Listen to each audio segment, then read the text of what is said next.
tous et à toutes, donc aujourd'hui on se retrouve pour les lectures de gel du mois de février. C'est un mois qui n'est pas très enrichissant, mais j'ai quand même des choses à vous présenter, notamment ce pile là. Je pensais pouvoir lire plus, étant donné que j'ai une semaine de vacances, maintenant ça s'est pas fait, j'ai préféré profiter de ma fille et tout. Mais ça ne m'a pas empêché d'avancer dans des lectures. J'ai que 2 acquisitions, dont une que j'ai fait moi-même et un c'est un livre qu'on m'a envoyé en format e-book. Donc on va commencer par vous présenter, enfin je vais commencer par vous présenter tout ça. Je suis toujours dans la même pièce devant mes bibliothèques et j'ai l'impression que dans une étagère qui penche, mais non vu que les sont vraiment en avant, c'est pour ça. Bref, donc je précise bien, note à moi-même, faut que je m'achète un coussin parce que je suis assise par terre et j'ai pas de siège, j'ai pas de coussin dans cette pièce là encore. Je vais dire en faire à mesure.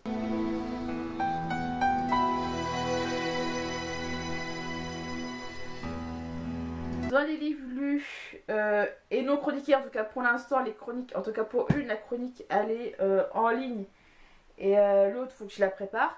Sachez que entre temps, donc en janvier, j'avais fini de lire la 3e lune d'Ancho et Mao. Évidemment, la chronique elle est en ligne. Je vous la mettrai également en barre d'infos si vous voulez la lire. Et de toute façon, la vidéo est également publiée sur la chaîne. Mais j'ai 2 livres à vous présenter. Donc j'ai fini d'écouter en format audio Les énigmes de l'histoire de France sous la direction de Jean-Christian Petit-Fils aux éditions Françoisir, qui est également édité chez Perrin. Je l'ai écouté en audio sur l'application Audible d'Amazon et franchement j'ai beaucoup aimé. Donc vous avez évidemment la chronique en temps et enfin juste après ça, parce qu'elle est écrite, la vidéo est montée. Il ne me reste plus qu'à la mettre en ligne. De toute façon je vais mettre en ligne après celle-là, donc vous aurez évidemment la chronique après. Je vous la mettrai quand même plus tard sur mon Facebook et tout. N'hésitez pas à me rejoindre sur les réseaux sociaux, donc son Facebook et Instagram par exemple. Je publie beaucoup là-dessus, Twitter aussi, donc tout est en barre d'infos. Aussi, c'est très important pour un livre après. Mais au moins, c'est important juste pour la suite parce que justement, je l'ai lu en lecture commune avec Mathilde Littéraire. Donc, je vous mettrai son Instagram en barre d'infos, son blog et sa chaîne YouTube. Un livre, à la fin, elle l'avait acheté et je l'ai vu qu'elle avait acheté via justement ses stories Instagram. Je me suis dit, bah, celui-là plus un autre livre que je vous présenterai après. Ça veut dire qu'on les fasse en lecture commune, elle a été d'accord. Et donc, ce livre-là, on a donc lu en lecture commune. C'est donc le tome 6 des ailes d'Alexa, donc Sirène d'Ancho et Mao. Je vous ai parlé d'Ancho et Mao tout à l'heure, donc ça m'a perturbé. Dan Robillard, pardon, ils sont Michel Lafon. Ça fait longtemps que j'ai lu le tome 5 qui est Sarah. Oui, le tome 5 qui est bien Sarah Anne. Non, c'est pas Sarah Anne. Qui est Spirale, pardon, il est tombé, c'est pour ça que ça m'a perturbé. Donc Spirale, j'ai beaucoup aimé, mais vous allez voir dans la chronique, il y a des choses qui ont changé vis-à-vis de mon opinion antérieure. Mais en tout cas, je suis contente d'avoir pu replonger dedans. Il me restera plus qu'à lire juste après James. Et je crois qu'il y a un tome 7 que disait Mathilde sur sa chaîne YouTube, etc. Mais de toute façon, je vous mettrai tout en barre d'infos.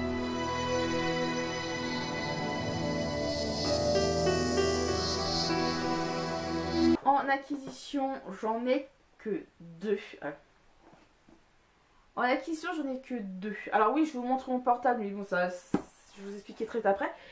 J'ai une auteure qui...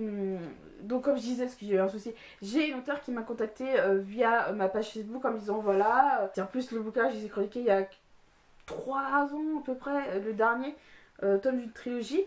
Qui m'a dit voilà, je suis partie d'une maison d'édition, est-ce que ça vous dirait, voilà, est-ce que je peux mettre comment dire, votre blog dans, comment dire, dans la liste des contacts de leur maison d'édition et également sur leur site parce que justement j'avais chroniqué ces livres, enfin cette trilogie à elle et je dis oui, il n'y a pas de souci, etc. Moi ça me dérangeait pas. Ensuite elle m'avait demandé si j'étais pour recevoir un livre en format e-book, etc. J'ai dit je suis pas très contre, au contraire je suis pour. Et donc notamment l'auteur m'a envoyé donc un livre, je sais pas si je peux réussir à vous mettre là, j'ai quitté la page, si je peux avoir la couverture ça m'arrangerait, qui est donc, de toute façon je vous mettrai le site de la maison d'édition en barre d'infos également, c'est vraiment important comme vous disiez. Donc l'auteur qui s'appelle donc ils m'ont donc envoyé en format PDF un de leurs livres aussi, en format PDF, un de leurs livres. Il s'agit donc du livre du premier tome, donc Les Traqueurs, le dernier, je crois que c'est ça. Et donc ils m'ont proposé de leur envoyer leur livre. Alors la maison d'édition c'est H édition H. De toute façon je vous mettrai là, comme je dis à l'instant, leur site en barre d'infos, qui fait partie de leur collection S3F. Qui est donc le premier tome de... Alors ça c'est une duologie, je sais pas du tout. Donc du premier livre des trackers, enfin de la série Les Traqueurs, qui s'appelle donc Le Dernier des Commères. Je vous montre donc la couverture qui ressemble donc à ceci. Donc elle n'est pas très spéciale mais au moins j'aime bien. Alors vous je sais pas comment ça rend, mais moi sur mon retour écran ça rend orange, alors que la couverture elle est rouge. Donc c'est de la SF à ce que j'ai compris. Donc l'auteur c'est attendez, Oscar Kaiser, j'espère que je prononce bien. C'est un livre de 120 pages au prix de 16 €. Le livre est sorti début février 2020, donc il est tout récent. Je vais vous lire le résumé, comme ça vous donnera peut-être une idée de ce que ça vaut. Alors je suis désolée si j'écorche mal les noms, des choses comme ça, j'espère que l'édition ne m'en tiendra pas trop rigueur. Yelcha et Mo sont des traqueurs, des chasseurs de primes appartenant à deux espèces différentes qui se haïssent. Alors que la première est réputée pour ses excès en tout genre, le second est flegmatique. Connu de tous, passant difficilement inaperçu, il traque en étant souvent traqué. Le dernier des commères débute la saga de ces deux traqueurs qui lient une amitié particulière. Pas tout à fait désintéressés, ils allient leurs forces pour retrouver le premier individu d'une lignée disparue sur Terre. Alors, je suis pas... Voilà, le résumé je trouve intéressant parce qu'ils m'ont envoyé le livre, je dis voilà, j'adore le fait qu'on m'a dit sans savoir de quoi ça passe, qu'on se dit on va bien voir ce que ça a tenté, sans pis ça nous plaît pas.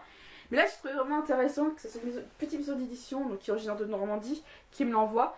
Et au moins, je trouve ça vraiment intéressant de pouvoir lire. Moi, c'est en format e-book, donc enfin en format PDF numérique. Donc c'est vraiment intéressant.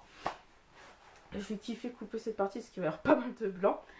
En autre livre, enfin, je vais faire mon achat France Loisirs soit en février ou là en mars. Sinon, ça s'est fait vraiment fin février.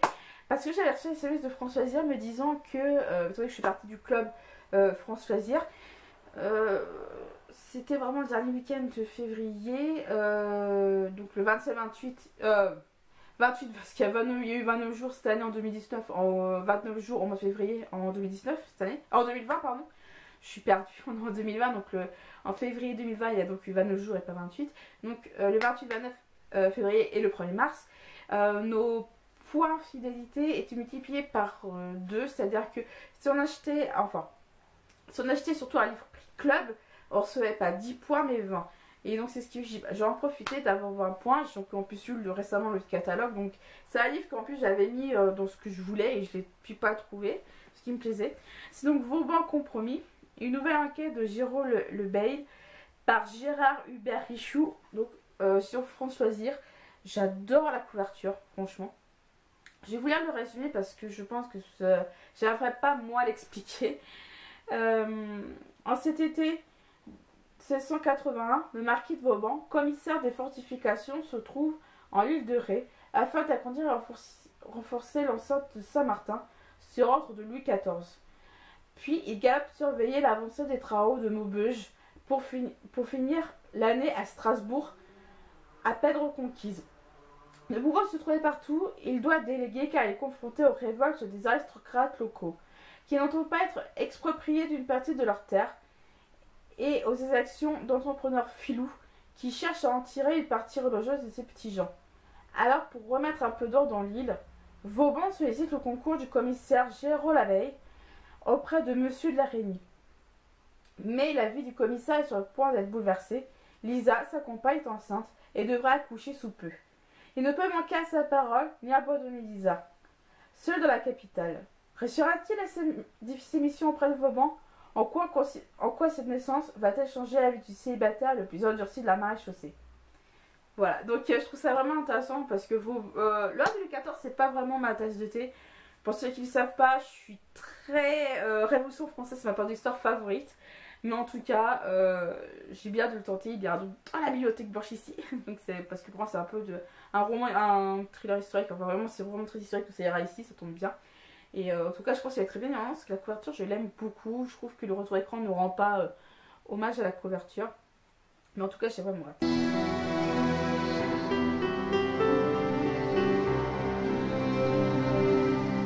Pour la palle du mois de mars, on s'est dit avec Mathilde pour la base d'Earthstone sur février, mais finalement on va se le faire là ce mois-ci.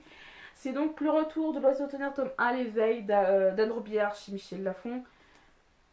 Je vous mettrai de toute façon tous les liens en barre d'infos en cas de besoin. Je ne vais pas trop vous résumer parce que ça parle beaucoup de réincarnation, d'exploration de vie antérieure, sur tout ce que ça va parler. Alors pourquoi le retour de l'Oiseau tonnerre, je ne sais pas. J'ai vraiment envie de me finir donc, le tome 4 de L'ombre des nuages, donc le troisième tome de la Fondation 2 par Pierre-Arnaud Francioso, donc aux éditions Herveille. Pardon, je suis désolée, je me donne des coups dans les lunettes, je suis désolée. Toujours en format papier, j'ai l'intention de continuer, bien en tout cas terminer The Empire of Corpses. Je sais pas si je prononce bien ce mot-là, mais corpses, j'essaie de faire un accent anglais, mais ça marche pas. Donc de projet Eto Enjo, donc aux éditions Picard Roman. J'avance bien dans l'ensemble, hein, parce que j'ai en tout cas débuté. Mais je vais surtout dans les transports, donc j'ai que 40 minutes, donc ça avance bien pour ce que c'est en tout cas. Et en format audio, je l'ai commencé là, je crois que je l'avais présenté dans les lectures déjà du mois de février, je suis plus trop sûre. C'est donc Révolution, donc d'Hilary Mantel, donc il y a les deux classes, une intégrale aux éditions France Loisirs, donc qui contient la duologie, c'est une duologie, hein. Donc l'idéal et les désordres. Donc là je suis en train d'écouter en format audio l'idéal. Comme vous le voyez, il y a deux marque-pages, c'est pas pour rien. C'est que le premier marque-page, comme je l'ai dit, je l'écoute en format audio sur mon portable. Et donc là, le premier marque-page indique où j'en suis dans ma lecture actuelle. En fait, il faut savoir, c'est que j'ai acheté ce livre avant d'écouter en audio. Donc là, j'aime bien souvent avoir le format papier aussi, parce que ça permet de voir où j'en suis. Oula, j'ai les cheveux qui parlent en zigouille.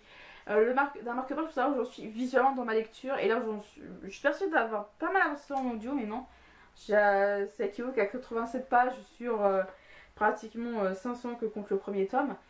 Mais en tout cas, voilà. Donc on va suivre dans ce livre-là, donc Danton, Robespierre et Desmoulins. Camille Desmoulins, donc là on est vraiment dans leur enfance, leur adolescence et jusqu'à leur arrivée à Paris, même après. Là actuellement, j'en suis.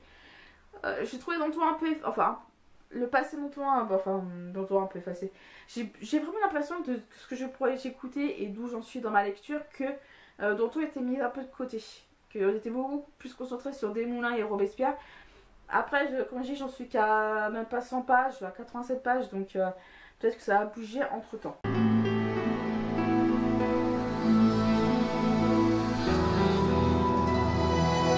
Les lectures de gel sont terminées, j'espère qu'elles vous ont plu. Voilà, j'ai pas grand chose à dire, j'espère de toute façon. Je vais essayer de lire au maximum, d'avancer au maximum de ce que je peux, et bah, après sur ce, je vais vous dire tout ça à la fin du mois, et sur ce, je vous dis à vous de bonnes lectures.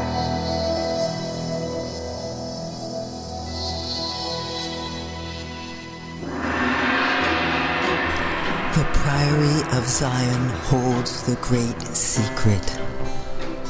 With his